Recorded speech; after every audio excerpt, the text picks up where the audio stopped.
이제 다 같이 일어나셔서 우리 성삼위 하나님께 찬양하며 예배의 자리로 나아가도록 하겠습니다.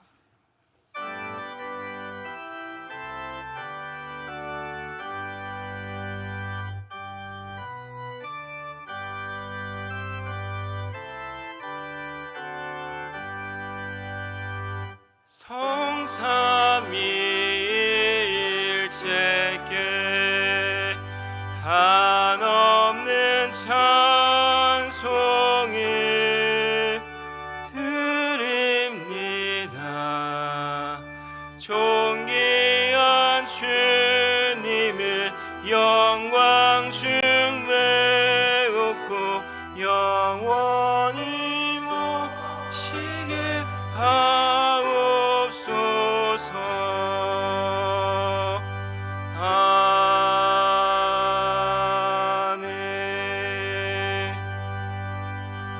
오직 여호와는 그의 성전에 계시니 온 천하는 그 앞에서 잠잠할지니라. 아멘.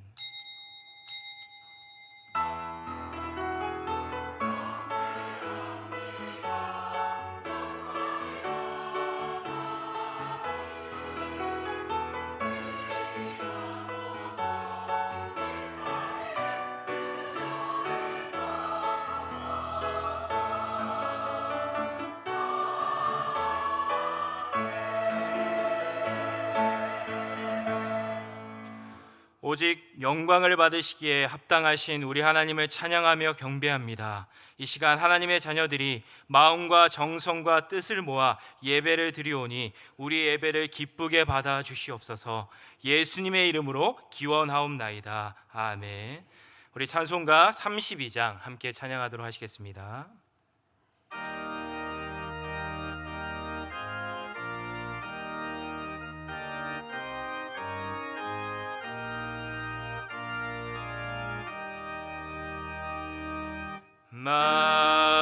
만유의 주제 존귀하신 예수 사람이 되신 하나님 나 사모하여 영원히 내 영광 되신 주로다. 화려한 동산 무성한 저수목 다 아름답고 묘하나 순천한 예수 더 아름다워 봄 같은 기쁨 주시네.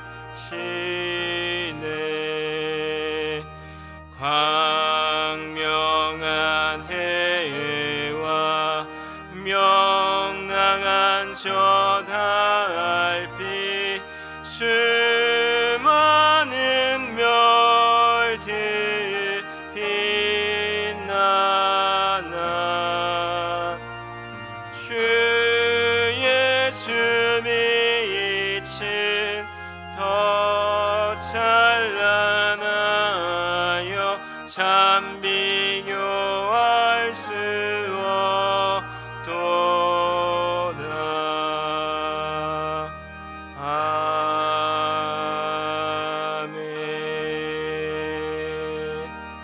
아멘. 우리 성시교독 교독문 제28번을 우리 함께 교독하도록 하시겠습니다. 성시교독 교독문 제28번입니다.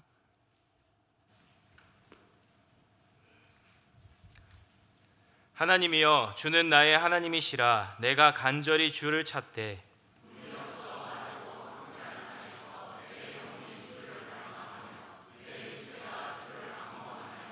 내가 주의 권능과 영광을 보기 위하여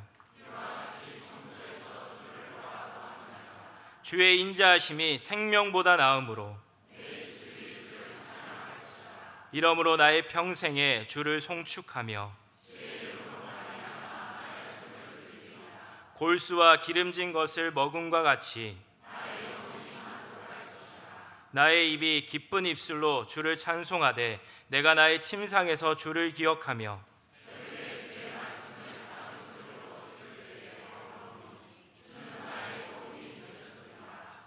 내가 주의 날개 그늘에서 즐겁게 부르리이다. 아멘. 다 같이 신앙 고백 드리시겠습니다. 전능하사 천지를 만드신 하나님 아버지를 내가 믿사오며 그 외아들 우리 주 예수 그리스도를 믿사오니 이는 성령으로 잉태하사 동정녀 마리아에게 나시고 본디오 빌라도에게 고난을 받으사 십자가에 못 박혀 죽으시고 장사한 지 사흘 만에 죽은 자 가운데서 다시 살아나시며 하늘에 오르사 전능하신 하나님 우편에 앉아 계시다가 저희로서 산자와 죽은 자를 심판하러 오시리라. 성령을 믿사오며 거룩한 공회와 성도가 서로 교통하는 것과 죄를 사하여 주시는 것과 몸이 다시 사는 것과 영원히 사는 것을 믿사옵나이다. 아멘. 우리 다 같이 자리에 앉으셔서 우리 찬송가 321장 함께 찬양하시겠습니다.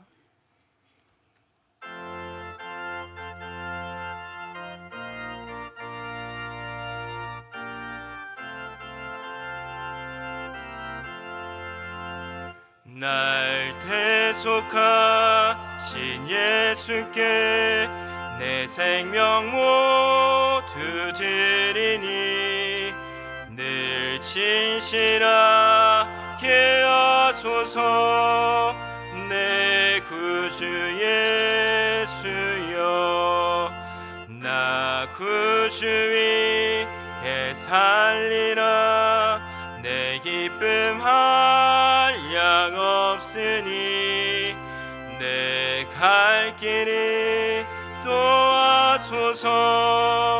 내 구주 예수여 날 구원하신 예수를 일평생을 지하오니 날 영접하여 주소서. 내 구주 예수여 나 구주 위에 살리라. 내 기쁨 한량 없으리. 내 갈 길이 도와소서. 내 구주 예수여 주 십자가에 달리사 날 자유하게 했으니 내 몸과 마음을 주 위에 다스게 하소서. 나 구주 위에 살리라. 내 기쁨 한량 없으니 내 갈 길이 도와소서. 내 구주 예수여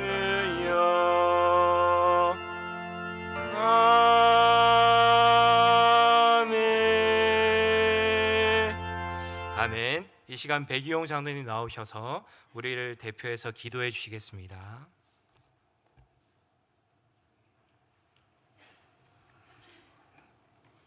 하나님 아버지, 노하기를 대대하시며 한 주간 베푸신 은혜에 감사를 드립니다.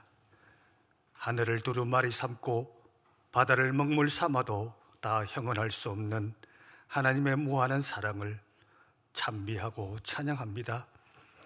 한 주간 거룩하게 살지 못한 저희들을 책망하지 아니하시고 하나님의 임재 앞으로 나와 예배할 수 있게 하신 하나님 성령님께 감사와 찬송과 영광을 올려드립니다.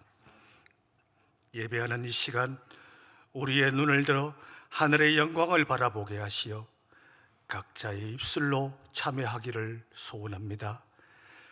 은혜를 입은 저희가, 예수님의 피로 대속받은 저희가 신실하지 못하여 세상과 더불어 죄를 먹고 마시며 살았음을 고백합니다. 저희를 불쌍히 여기시고 용서하여 주시기를 간구합니다. 성령님, 저희 마음을 신령되게 진정되게 하시어 참여하는 마음으로 또 감사하는 마음으로 채워주시기를 원하옵나이다. 하나님 아버지, 사람의 아픔, 인간의 한계를 절감하며 이런 간구를 하나님께 드립니다. 육신의 정욕이나 인생 안목을 이기지 못하여 이 시간 함께 예배드리지 못하는 교회가 있습니다. 먼저 믿은 자로서 여러 부담에 힘들어하여 다른 곳 다른 것을 품는 성도를 알아보지도 돌이키지도 못한 무익한 아픔을 회개합니다. 그들이나 우리나 스스로 자신을 발견하는 것, 마음을 돌리는 것이나 여러 일로 합력하여 선을 이루는 것은 오직 하나님만이 하실 수 있음을 믿습니다. 성령 하나님께서 우리를 세밀하게 성찰하는 지혜를 내려주시옵소서.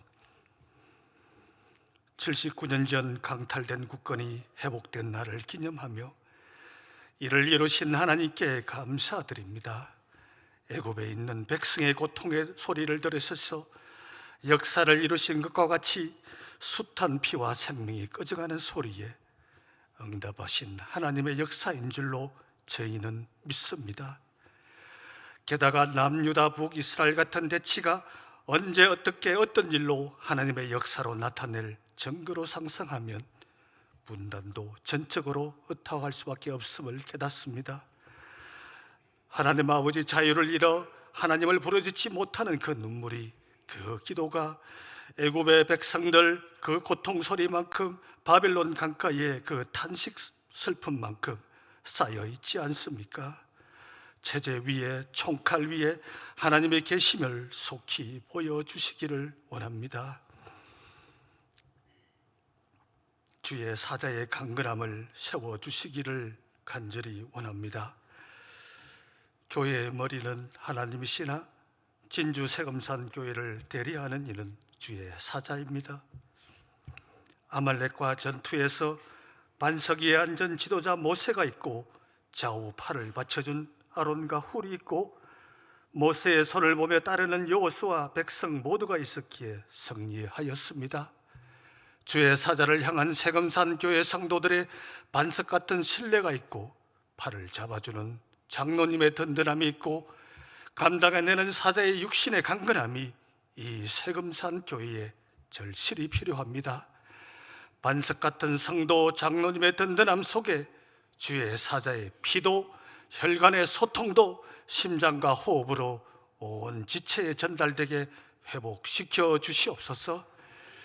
사자의 육성을 다시 들으니 이 세금산 교회가 다시 올바르게 나아갈 것을 믿어 의심치 않습니다. 태어나실 때 그 잔잔한 육성이 성령님의 영성으로 감동의 지성으로 다가서게 해 주시옵소서. 우리 주 예수 그리스도의 이름으로 간절히 기도하옵나이다. 아멘.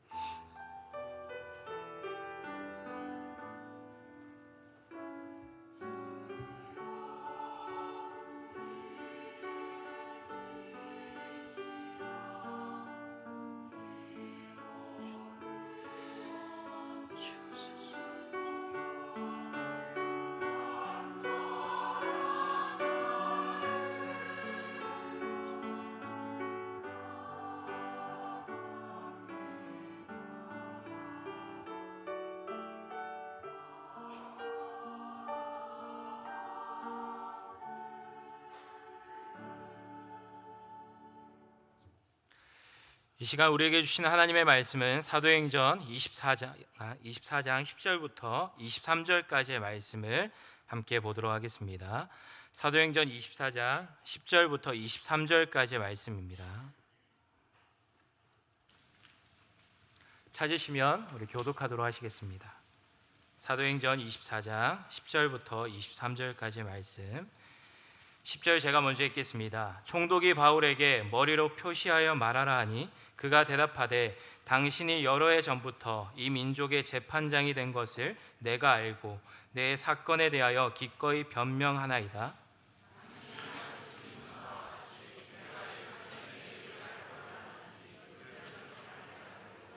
그들은 내가 성전에서 누구와 변론하는 것이나 회당 또는 시중에서 무리를 소동하게 하는 것을 보지 못하였으니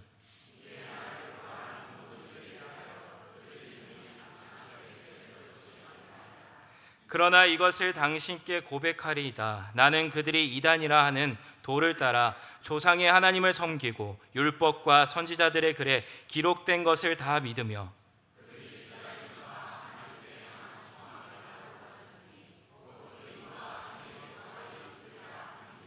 이것으로 말미암아 나도 하나님과 사람에 대하여 항상 양심에 거리낌이 없기를 힘쓰나이다.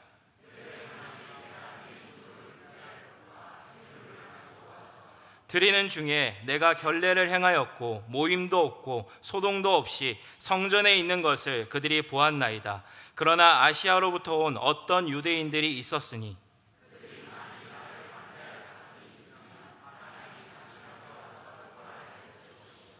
그렇지 않으면 이 사람들이 내가 공회 앞에 섰을 때 무슨 옳지 않은 것을 보았는가 말하라 하소서.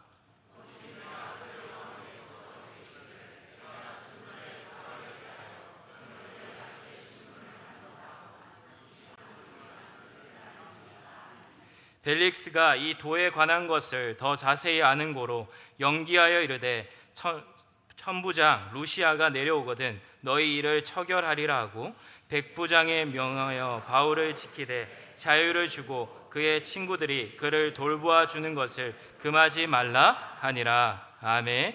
이 시간 성가대에서 정성껏 준비한 찬양을 우리 하나님 앞에 올려드리도록 하겠습니다.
이 시간 담임 목사님께서 나오셔서 바울의 변론이라는 제목으로 하나님 말씀 증거해 주시도록 하겠습니다.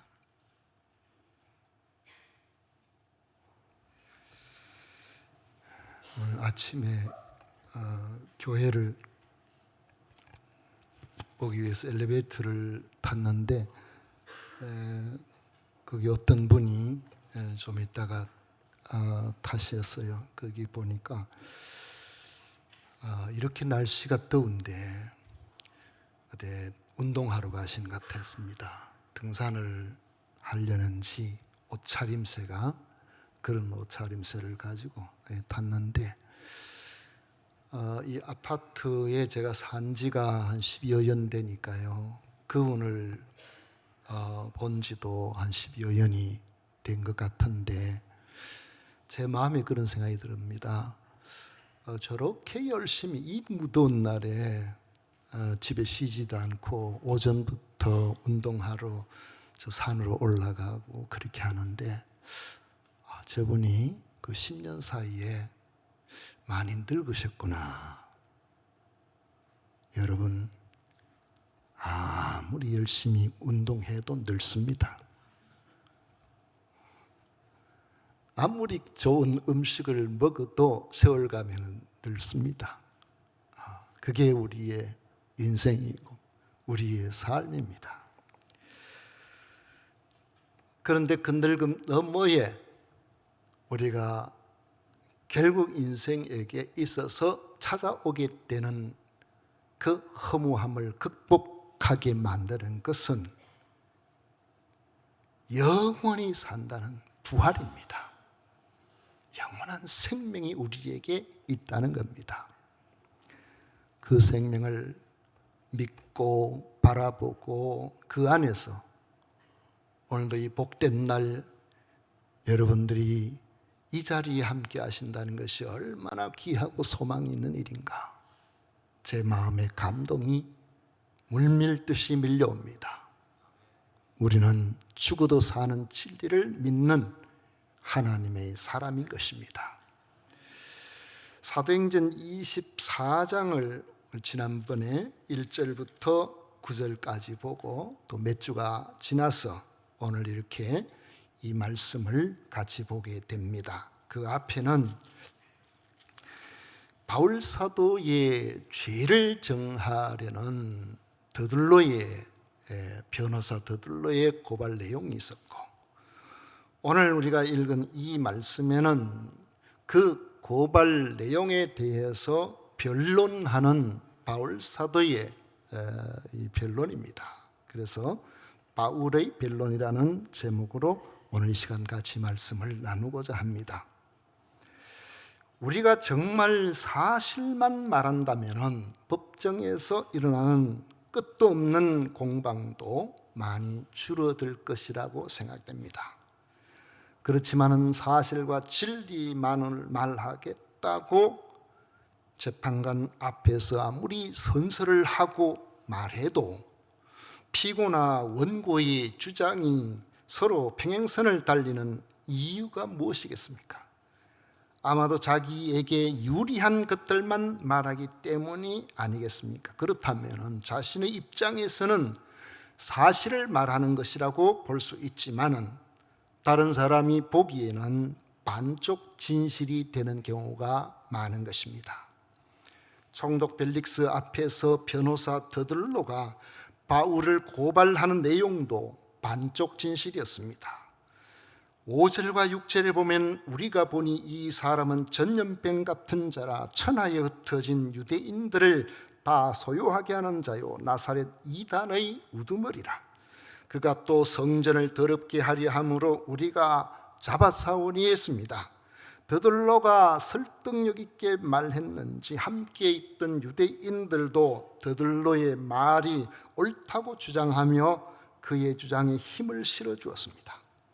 복음이 전해지는 과정을 보면 먼저 믿는 사람에 의해서 또 다른 사람이 믿게 되니까 마치 전염병이 다른 사람에게 옮겨지는 것과 비슷하다고 할 수 있습니다. 바울 사도가 가는 곳마다 소요가 일어나는 것을 그런 적이 없다고 말할 수는 없습니다. 또 복음을 전하는 핵심 인물이라는 점에서 우두머리라고 말할 수 있습니다. 또 성전에서 잡힌 것도 사실입니다. 그렇다면 더들로가 말한 것이 진실일까요? 진실이 아닙니다. 전염병이 든 사람은 다른 사람에게도 병을 옮겨 아프게 하지만 바울은 예수 부활의 복음을 전하여 생명을 살리고 절망에 빠진 사람에게 희망을 주는 일을 하였습니다. 더들로가 바울을 구태여 전염병이라고 한 것은 바울을 부정적으로 보게 하려는 의도가 그 속에 있었기 때문입니다. 물론 바울이 가는 곳마다 소요가 일어난 것은 사실이지만 그 소요를 일으킨 사람들은 바울이 아니라 바울을 해롭게 하려는 유대인들이었습니다. 더들로는 마치 바울이 소요 사태를 유발한 것처럼 말한 것입니다. 또 나사렛 이단의 우두머리라고 함으로써 앞으로도 소란을 일으킬 가장 위험한 인물처럼 그렇게 말하고 있지만은 바울은 그 어떤 경우에도 소요를 일으킨 적이 없습니다. 성전에서 잡혔다는 것도 죄를 짓다가 잡힌 것이 아니고 유대인들로부터 무도한 폭행을 당하고 있던 바울의 생명을 보호하기 위하여 로마 군대의 천부장이 그를 유대인들과 격리시켰던 것입니다. 더들로의 말을 들으면 바울은 언제든지 사회를 불안하게 만드는 소요를 일으킬 수 있는 인물로서 당시 유대를 다스리는 총독 벨릭스의 명성에 흠집을 낼 수 있는 매우 위험한 인물처럼 그렇게 생각이 될 수 있도록 하는 의도적인 고발이었던 것입니다.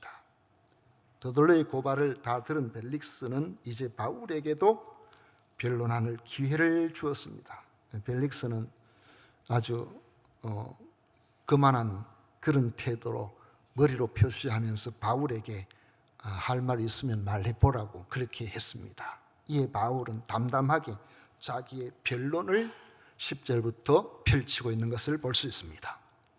총독이 바울에게 머리로 표시하여 말하라 하니 그가 대답하되 당신이 여러 해 전부터 이 민족의 재판장 된 것을 내가 알고 내 사건에 대하여 기꺼이 변명하나이다 했습니다. 바울은 더둘로처럼 아첨하는 표현을 쓰지 않고 재판장 앞에서 자기 일에 대하여 정중하게 말하고 있습니다. 벨릭스는 주후 52년에 부임했기 때문에 당시로 보면은 약 5년 정도를 유대에 살면서 재판장 노릇을 해오고 있었던 겁니다. 바울은 더들로의 고발 내용에 대하여 사실에 입각하여 조목조목 반박하였습니다. 시간적으로 보면은 예루살렘에 올라간 지 12일밖에 못 되었고 그 이유도 하나님께 예배 드리기 위해서였으며 성전에서 누구를 만나서 논쟁을 한 일도 없었고 회당이나 시중에서 무슨 소동이 일어난 일도 없었다는 겁니다. 더들로가 고발한 것처럼 바울은 자신이 정치적으로 위험한 인물이 아니라는 것을 말하고 있습니다. 예루살렘에 머문 12일의 그 기간들은 소요를 일으키기에 충분한 시간도 아니었고 실제로 12일 중에 7일은 성전에서 하나님 앞에 예배하는 결례를 행하는 기간이었고 나흘은 로마 군대 영내에 있었고 그리고 가이사라로 이동하는 그런 시간이었습니다.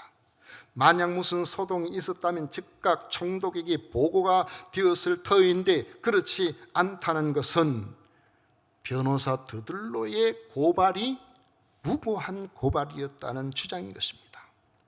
다만 바울은 자신을 나사렛 이단의 우두머리라는 고발에는 적극적으로 대응합니다. 14절에 보면 그러나 이것을 당신께 고백하리이다. 나는 그들이 이단이라 하는 도를 따라 조상의 하나님을 섬기고 율법과 선지자의 글에 기록된 것을 다 믿는다고 말합니다. 자신은 더들로가 말한 나사렛 이단이라는 도를 믿는 사람이라는 사실을 인정한 것입니다. 하지만 더들로가 나사렛 이단을 비하하는 그 도는 그 사회를 불안하게 하는 정치적 집단의 사상이 아니라 자신을 고발하는 대제사장 무리보다 더 철저하게 하나님을 믿고 그분의 말씀을 믿는 신앙이라는 사실을 주장합니다. 당시 대제사장 무리가 구약 성경의 일부인 모세 오경만 믿는다고 하면서 그들은 하늘나라의 소망을 가지고 있지 않았기 때문에 이 땅에서 대단히 세속적인 그런 삶을 살아오고 있었습니다. 그들과 달리 구약 성경 전체를 믿으며 장차 의인과 악인의 부활이 있으리라는 하나님을 향한 부활 소망을 나는 가지고 있는 사람이라는 것을 밝히고 있습니다. 이 부활 소망 때문에 자신은 하나님과 사람에 대하여 항상 양심의 거리낌이 없이 살려고 힘써 왔다고 했습니다. 우리가 부활하여 예수님을 만나게 되었을 때 주님께서 너 어떻게 살다가 왔느냐 물으신다면 여러분, 그런 주님 앞에서 우리가 약해서 부족해서 의지가 형편없어서 때로는 넘어질 때도 있지만은 그래도 주님 앞에서 주님의 말씀을 따라 그렇게 살려고 힘써 왔습니다. 그렇게 우리가 좀 말할 수 있어야 안 되겠어요?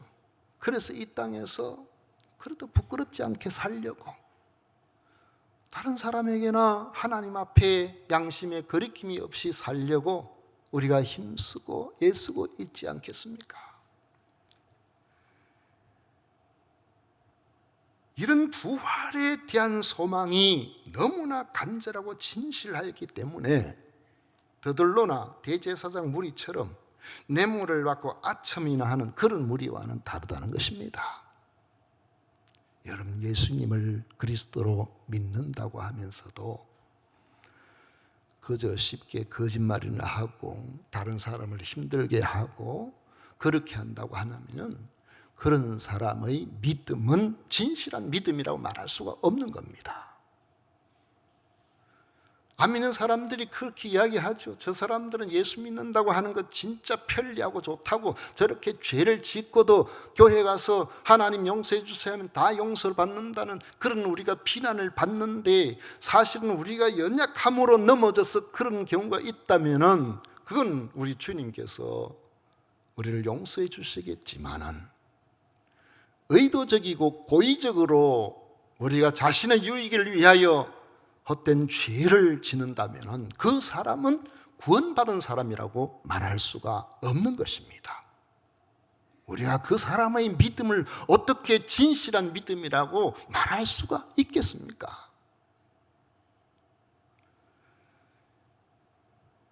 바울 사도는 이 부활 소망 때문에 하나님과 사람에 대하여 항상 양심의 거리낌이 없이 살려고 힘써 왔다는 것은 당시에 바울을 비난하는 더들로나 대제사장 무리처럼 뇌물을 받고 아첨인하는 이런 사람들과 달리 그가 살아왔다는 사실을 밝히고 있습니다. 이제 바울은 매우 구체적으로 자신이 죄가 없음을 말합니다. 17절 이하에 보면 여러 해 만에 내가 내 민족을 구제할 것과 제물을 가지고 와서 드리는 중에 내가 결례를 행하였고 모임도 없고 소동도 없이 성전에 있는 것을 그들이 보았나이다. 그러나 아시아로부터 온 어떤 유대인들이 있었으니 그들이 만일 나를 반대할 사건이 있으면 마땅히 당신 앞에 와서 고발하였을 것이요, 그렇지 않으면 이 사람들이 내가 공회 앞에 섰을 때에 무슨 옳지 않은 것을 보았는가 말하라 하소서. 오직 내가 그들 가운데 서서 외치기를 내가 죽은 자의 부활에 대하여 오늘 너희 앞에 신문을 받는다고 한 이 한 소리만 있을 따름이니이다. 그렇게 말했어요.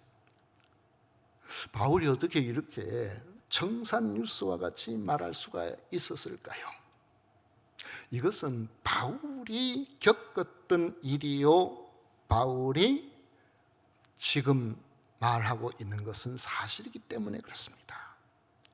이런 변론은 여러 번 반복하게 해도 그 근본적인 내용은 바뀌지 않습니다.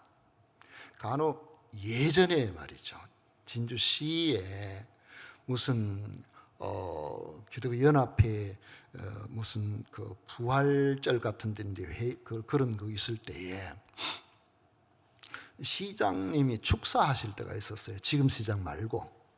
그럴 때 들어보면은 그곳에 예수님에 관한 이야기들을 이렇게 적어서 읽는데 보니까 그 내용 딱 들어보면은 저분이 밑에서 누가 써줬구나. 서준 대로 지금 읽고 있구나. 그게 그냥 느껴져요. 왜냐하면은 우리가 말할 때는 우리가 알고 믿고 우리가 경험한 이런 것들을 이야기할 때는 여기서 말하는 거나 저기서 말하는 거나 큰 틀에서 보면은 바뀌지 않습니다. 그런데 그 서주는 사람이 신앙이 참 출중하고 기독교에 대한 이해가 좋은 그런 사람이 비서가 되어서 서주었을 경우의 내용과 그렇지 않은 분이 섰을 때의 내용이 같은 분이 축사를 하는데 전에하고 이번하고 많이 달라요. 그걸 느낄 수 있거든요. 바울이 하는 말은 여기서 하든 저기서 하든 그가 전하는 그 내용의 핵심적인 것은 결코 바뀌지 않는 줄거리가 있는 것입니다. 바울이 주장한 일관된 내용은 죽은 자의 부활 문제였습니다. 유대인들이 바울을 제거하려고 한 주 요인이 그들이 십자가에 달려 죽게 한 나사렛 예수께서 사흘 만에 다시 부활하셨다는 사실을 전하고 다녔기 때문임은 그 누구도 부인할 수 없는 일이었습니다. 그것 때문에 유대인들로부터 박해를 받았고 그것 때문에 유대인의 공회에서 신문을 받았습니다. 지금 예수께서 부활하셨다는 사실을 전하지 못하도록 하기 위해서 벨릭스 총독 앞에서 고발을 당하고 있음을 분명히 말하고 있는 것입니다. 대제사장 무리는 바울이 사회를 혼란하게 하는 정치적인 위험한 그런 인물이니까 이 사람을 제거해야 된다고 고발했지만은 바울은 자신이 고발을 당한 이유가 정치적인 이유가 아니고 유대인의 종교적인 문제로 그들에게 미움을 당했기 때문이라는 사실을 밝히고 있는 것입니다. 바울의 말을 들은 벨릭스 총독은 사실관계를 분명히 파악한 것으로 보입니다. 왜냐하면 벨릭스는 유대에 오랫동안 살면서 유대의 종교적인 상황과 바울이 전하는 복음에 대해서 이미 들은 적이 있었기 때문입니다. 벨릭스는 예수님의 십자가 부활 사건에 대한 상당한 지식을 이미 가지고 있었던 것입니다. 그렇다면 바울에게 정치적인 문제가 아니고 종교적인 문제니까 무죄를 선고하고 풀어주는 것이 마땅할 것입니다. 그런데 벨릭스는 바울을 풀어주는 대신에 휴정을 선포하고 판결을 연기해버리고 말았습니다. 명분은 천부장 루시아가 내려오면 확정 판결을 하겠다는 것입니다. 그렇지만은 그럴 이유가 없었어요. 왜냐하면 이미 천부장 루시아가 바울과 관련된 사건에 대해서 자세하게 편지를 써서 보냈기 때문에 그렇습니다. 그러함에도 판결을 연기한 것은 벨릭스라는 사람은 자기의 이해관계에 따라서 움직이는 그런 사람이었기 때문에 그렇습니다. 그 대신에 백부장에게 명령하여 바울을 지키도록 했는데 죄인처럼 그렇게 다루지 말고 자유를 주고 바울의 친구들이 그를 돌보아 줄 수 있도록 허락했습니다. 바울에게 호의를 베푸는 것은 바울이 죄가 없음을 이미 파악하였기 때문이고 위험한 인물이 아니라는 사실을 알았기 때문이기도 하지만은 나중에 바울을 불러서 개인적으로 대화를 나누면서 내가 풀어줄 테니까 풀어주는 조건으로 뇌물 좀 바쳐다. 이 뇌물을 받고자고 하는 그런 것을 볼 때 그 의도가 순수하지 않았다는 사실을 알 수가 있습니다. 그러나 어떤 경우라도 바울을 향한 주님의 뜻을 가로막거나 왜곡시킬 수는 없습니다. 왜냐하면 바울은 상황에 따라서 입장을 바꾸는 사람이 아니라 한결같이 예수 그리스도의 부활을 전하는 사람으로 살아왔고 앞으로도 그렇게 살 것이기 때문에 그렇습니다. 바울의 일어나는 상황들은 바울이 하나님 나라를 위해서 복음을 전하는 삶을 사는 과정에서 발생했던 일입니다. 크지 않은 배를 타고 노를 저어가는 어부에게 파도는 생계를 위협하는 방해가 될 수 있습니다. 하지만 반드시 배를 타고 나가서 고기를 잡아야 가족의 생계를 꾸릴 수 있는, 가족의 생계를 책임져야 할 이유가 있는 사람에게는 파도가 있다고 바다에 나가는 것을 망설이지 않습니다. 앞을 가로막는 파도는 고기를 잡으러 나가는 어부에게는 일상적으로 부딪히는 현실입니다. 하지만 밀려오는 파도가 무섭거나 힘들다고 365일을 고기 잡으러 가지 않고 잔잔한 항구에만 머물러 있을 수는 없습니다. 바다가 조금만 잔잔해져도 고기를 잡으러 나가는 사람이 어부입니다.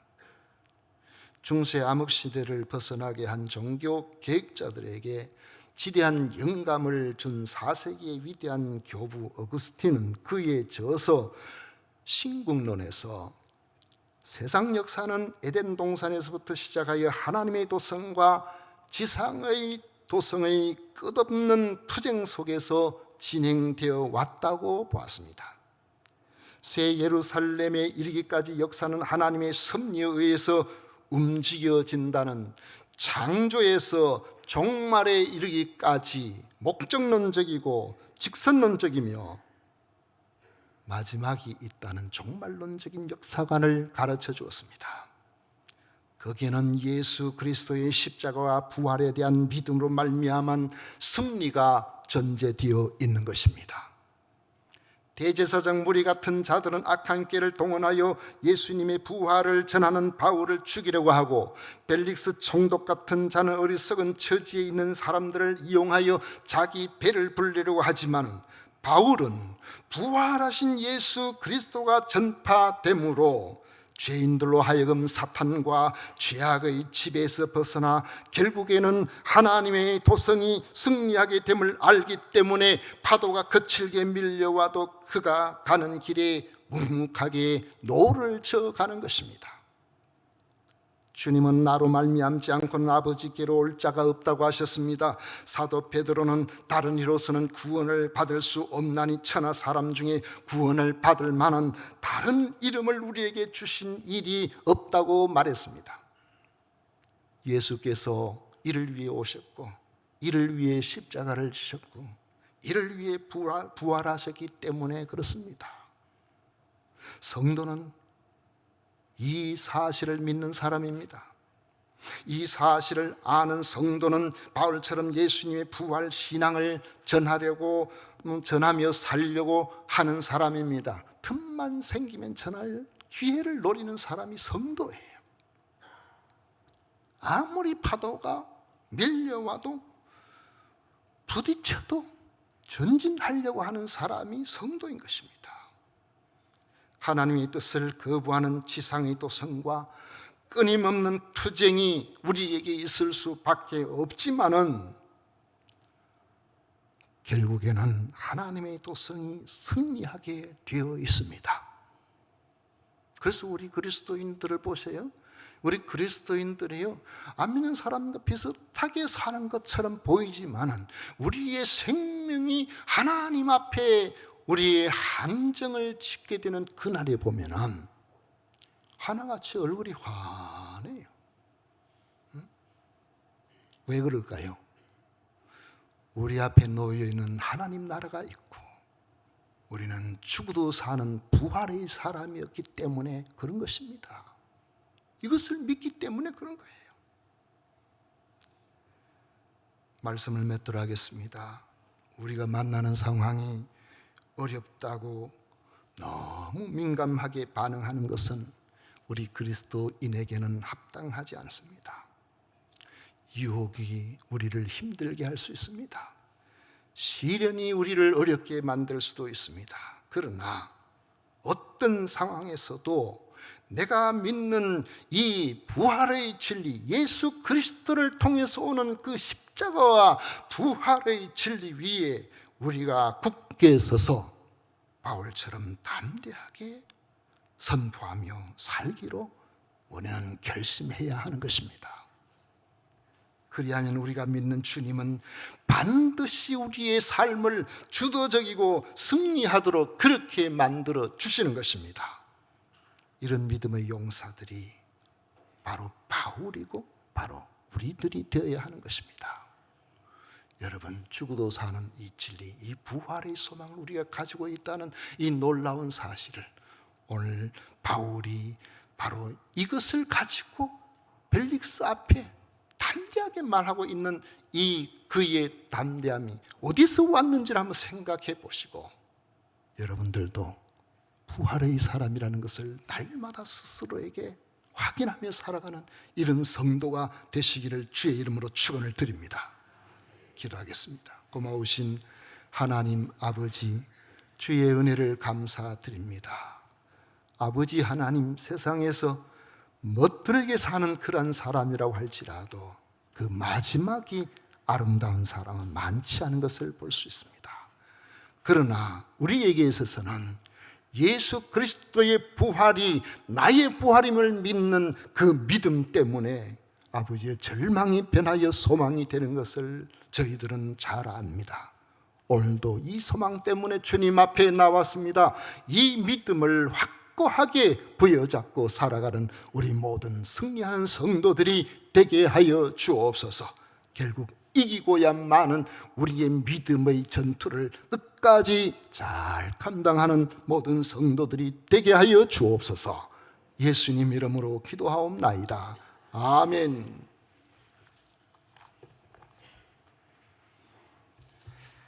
네, 이 시간 찬송가 342장 함께 찬양하도록 하시겠습니다.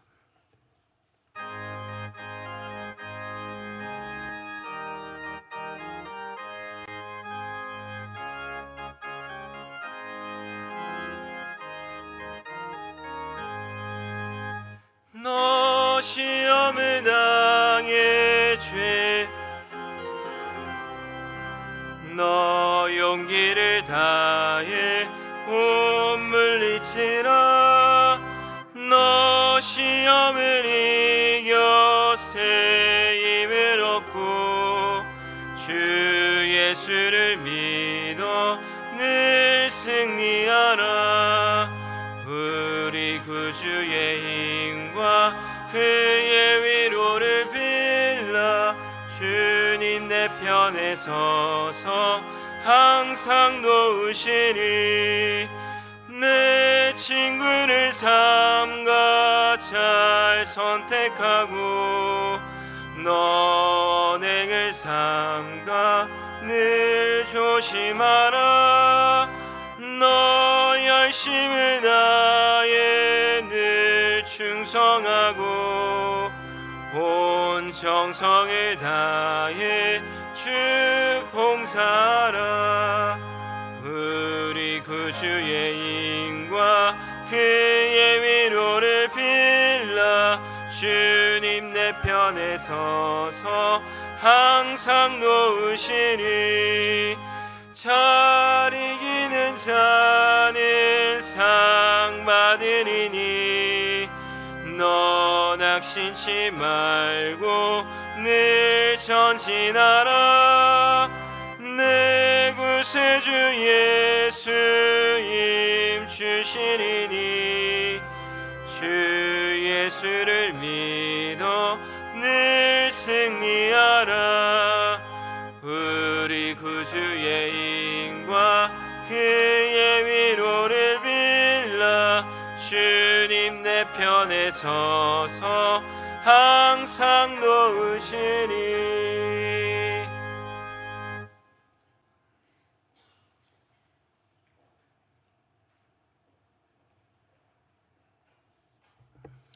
이 시간 담임 목사님께서 나오셔서 봉헌 기도 및 축도해 주시도록 하시겠습니다.